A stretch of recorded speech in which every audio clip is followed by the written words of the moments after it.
सफलता। यदि आपको जीवन में सफलता प्राप्त करनी है तो 100 लोग मिल जाएंगे आपको जो 100 तरीके बताएंगे आपको सफलता प्राप्त करने के। घंटों तक परिश्रम, प्रयास, सहयोग, निश्चय इन विषयों पर भाषण देते रहेंगे। 100 तरीके के उदाहरण आपके सामने प्रस्तुत करेंगे। किंतु मेरा मानना ये है कि क्यों ना हम उन बातों पर चर्चा करें जो व्यक्ति को असफल बनाती। केवल 2 बातें असफलता निश्चित करती। केवल 2 तरीके के लोग अधिकतर असफल होते। पहले वो जो सोचते बहुत हैं, करते कुछ नहीं, और दूसरे वो जो बहुत कुछ करते जाते हैं किंतु बिना कुछ सोचे समझे। बड़ी बड़ी इमारतों के शिखर कितने सुंदर होते हैं, किंतु क्या कभी आपने इस बात पे ध्यान दिया है कि इन सुंदर शिखरों पर पहुंचने के लिए आपको धरती पर पांव रखना ही पड़ता। इन सुंदर शिखरों पर पहुंचकर चमकने के लिए आपको एक सशक्त आधार की आवश्यकता होती ही है। यदि आप बिना किसी सशक्त आधार के, बिना इस धरती के आधार के केवल ऊंचाई की ओर अग्रसर होते जाओगे तो सदा असफल रहोगे। इसलिए अपने स्वप्न को पाने की इस यात्रा में अपना आधार उसे ना खोएं, अपने आधार से मत भटकिएगा, क्योंकि यदि ऐसा हुआ तो आप अपने स्वप्न तो पा ही नहीं सकेंगे, साथ ही अपना आधार भी खो देंगे। ये मुद्रा, अब सोचिए ये हमारा जीवन है। अब इसमें सुख और दुख, इस मुद्रा के, इस जीवन के 2 पहलू। किंतु हम जब भी ईश्वर से प्रार्थना करते हैं सदैव सुख ही मांगते हैं, और ये सुख आता भी, और सुख आते ही व्यक्ति सर्वप्रथम उनको भूल जाता है जो दुख में उसके साथी। अब ऐसे में वो उनकी सहायता तो नहीं करता, वो करता है उपकार, और अब इस उपकार के बदले लोगों से स्वयं के लिए वो श्रद्धा चाहता है।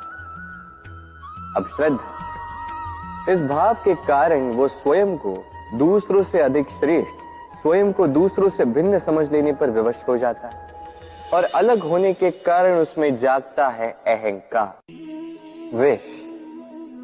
ये शब्द सुनते ही मन में अनेक कल्पनाएं जागने लगती।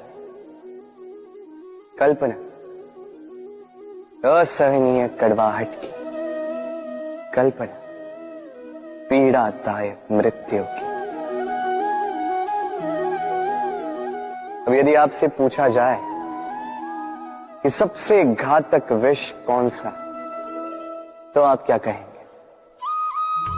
कोई कहेगा सर्प का विष, कोई कहेगा बिच्छू का, कोई कहेगा कालकूट का, किंतु नहीं, ये सारे विष उस विष के समक्ष टिकते नहीं जिस विष को हम कहते हैं कान में भरा जाने वाला विष। सुनने में अत्यंत मीठा, किंतु कड़वाहट में अत्यंत घातक। जीवन में कभी किसी के आकार पे मत जाए, और कभी भी स्वयं के छोटे होने पर ग्लानि मत कीजिएगा, क्योंकि छोटा अस्तित्व समय आने पर बड़े से बड़े अस्तित्व को समाप्त कर सकता। इसलिए अपने से बड़ों के समक्ष अभी स्वयं को नीचा मत समझिएगा, और अपने से दुर्बलों का कभी अपमान मत कीजिए। सब जैसे हैं वैसे सुंदर, इस रचना का सम्मान करना सीखिए। राधे राधे। इस फल को देख रहे हैं आप?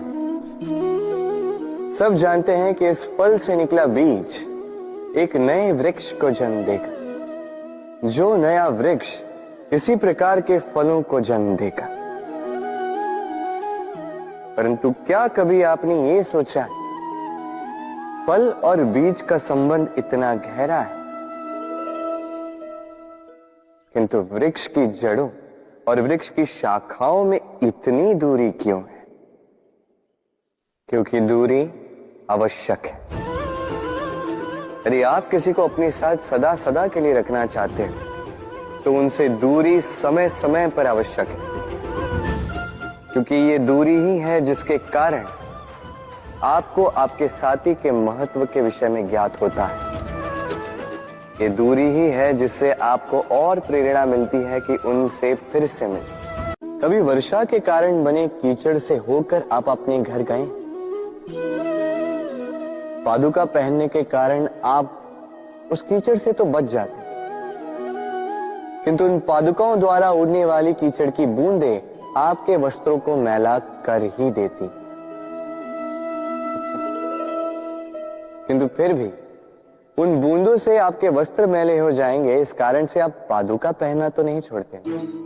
इसी प्रकार जीवन में कुछ ऐसे लोग भी आते हैं पादुका की भांति, जो आपको कीचड़ से तो बचा लेते हैं, किंतु वस्त्र रूपी आपके मन पर शंका के दाग लगा ही जाते हैं। इन लोगों के कारण से मन को खिन्न करने की आवश्यकता नहीं है।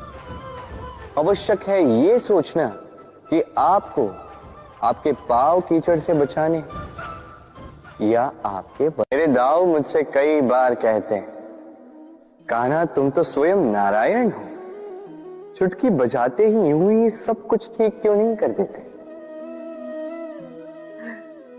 अब दाऊ को क्या समझाऊं? चलिए आप स्वयं सोच के देखिए। सिंह वन का राजा कहलाता, परंतु क्या सिंह के केवल इच्छा करने से कोई मृग स्वयं चल के सिंह के पास आएगा? क्या स्वयं सज्ज हो जाएगा उसका आहार बनने के लिए? नहीं, कदापि नहीं। किसी भी कार्य को कार्यान्वित करने के लिए आपको प्रयास करने होंगे, परिश्रम करना होगा, तब जाके वो संपन्न होगा। केवल इच्छा से कुछ नहीं होगा।